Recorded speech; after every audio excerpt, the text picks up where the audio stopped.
Now we need to look at the examples of African masks. Look at the resources and choose an image to start with. You're recording the shapes and patterns in a linear form, so it's a line drawing. You're not trying to draw the whole image, you're zooming in on different facial features to try and look at the way that African art and African masks show facial characteristics. What you're trying to do is record the different shapes that are used in African art and African masks to show the stylized facial features. These can include bits of pattern and different sorts of angles. Look at how the shapes interlock or sit beside each other, how it's almost like a pattern in its own right. Observation and looking at that original image you are working from is really important. Just like any drawing we do, the accuracy and recording the shapes is the bit that matters. We can alter things as we go, we can change things, because we will go over this later on when we start to develop different skills and techniques. You can see I've got the resource near to my drawing, so I can very easily just glance across and see the bits that I need to do, where I need to put things, and also review and alter work as I progress.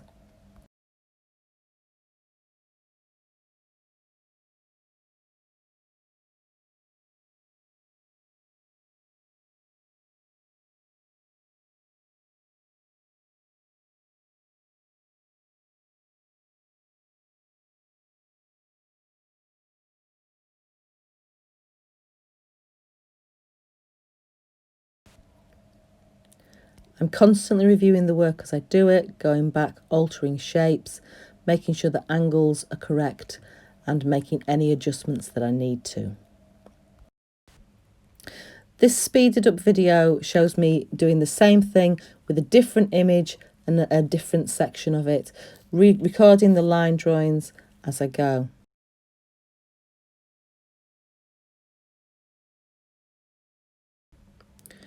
You will do this and then go over the lines, making any corrections with a biro or a black pen. This then means that we can rub out any of the pencil marks that might discolour the coloured media that we're about to use over the top. Make sure that your ink has dried and then you can rub out the pencil lines. You then have a series of different sections in each box. Work your way through the sheet, adding different ones in each of the squares until you've got a full range of faces.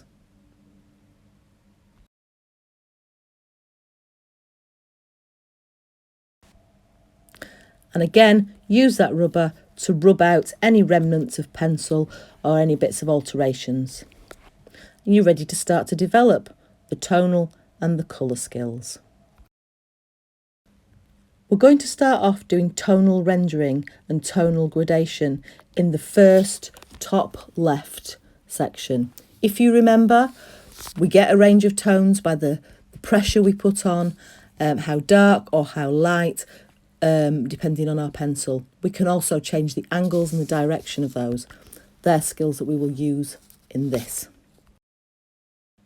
We're going to vary the pressure on the pencil and use directional marks to create 3D form and contrast. So we might press darker in towards some of the lines, gradually changing that pressure and getting lighter as we come away. We can use curved lines or angle lines to really help give that sense of form and shape to the image that we are rendering.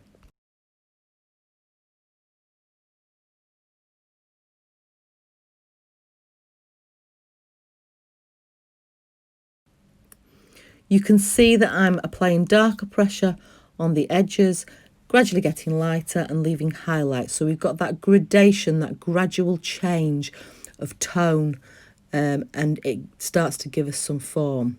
You can see here on the speeded up video how I move across the image, building up a section at a time. Finally, making the centre bits, the cutaways of the eyes, dark. In the square just below, you'll do the next technique. The second technique is tonal rendering, very similar, but this time using a dark coloured pencil crayon. So it's got the same sort of idea as the technique we've just previously done, going from dark to light in different areas, controlling that pressure, and we can even work over it with a darker toned colour if we've got one. In that bottom left-hand square, we're going to start our third technique. We're going to do tonal colour rendering, but using a biro. It could be red, green, blue or black, or any other coloured one that is reasonably dark. And we start off using marks and directions to build up the tones. Like we've done previously, we can go darker on the edges, closer together, making those marks overlap for the darker tones, and gradually spacing and spreading out the marks or the lines to give us the highlighted sections. Again, the directions that we use, the marks that we use, all help to create the form and make the shapes look 3D and give us that idea of the carved mask and the raised surface. Look at the worksheets. Where are the edges of the mask? Where would the curves be? Where would it be going darker at the edges as it curved around? Is there going to be a shadow cast on anything? These are all things that you need to think about when you're applying your tones. You might use hatching, cross-hatching, maybe even some different mark making that we've looked at previously. As you know, the way you build them up and the density of those marks is what gives you the tone in your piece of work, and that can be applied here.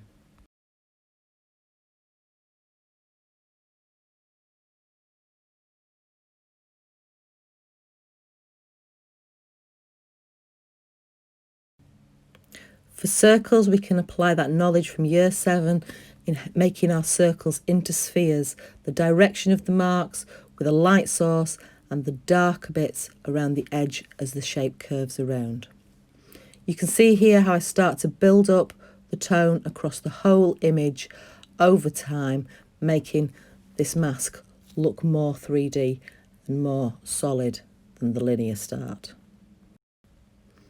So we have 3 different techniques where we've rendered in different coloured media.